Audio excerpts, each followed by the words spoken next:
అర్జున్, సురేష్, నైనా ముగ్గురు మంచి స్నేహితులు. అయితే అర్జున్, నైనా ఇద్దరు గాఢంగా ప్రేమించుకున్నారు.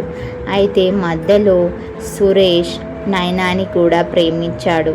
అయితే నైనాకి, అర్జున్కి తెలియదు సురేష్ నైనాని ప్రేమిస్తున్నాడని.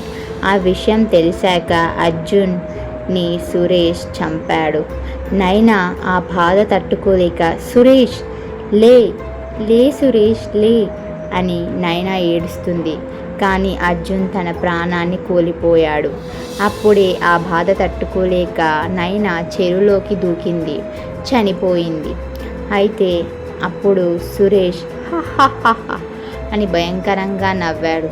అప్పుడే ఆ చెరువులో నుంచి మెల్లిగా సురేష్ అని శబ్దం వినిపించింది. సురేష్ వెనక్కి తగ్గాడు.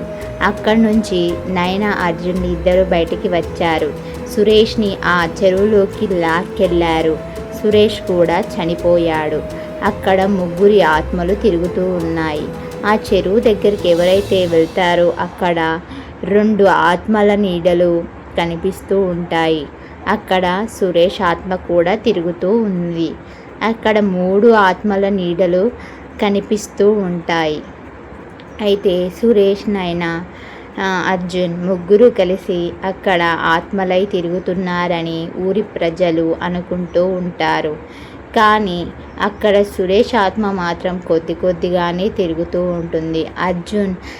అర్జున్ నైనా ఒక ప్రేమ కొనసాగుతూనే ఉంది. వారు చనిపోయి ఆత్మలుగా తిరిగినా సరే కానీ వారు చాలా గాఢమైన ప్రేమలో మునిగిపోయి ఉన్నారు. వారు ఎంతో సంతోషంగా ఉన్నారు. దాని చెరువు దగ్గరికి ఎవరైతే వెళ్తారో అక్కడికి వెళ్ళిన వాళ్ళు తిరిగి రారు. అక్కడే అర్జున్, నైనా యొక్క ప్రేమను రూపొందించి ఉంచారు. అర్జున్, నైనా ప్రేమ ఎంత గొప్పదో. ఆత్మలై తిరిగినాక కూడా వారి ప్రేమ మాత్రం చనిపోలేదు. కానీ సురేష్ ఆత్మ మాత్రం వాళ్ళిద్దరి ప్రేమని చూసి అసూయతో వాళ్ళని ఎలాగైనా ఆత్మలుగా మారినా సరే వాళ్ళని విడగొట్టాలని సురేష్ ఆత్మ అనుకుంటుంది.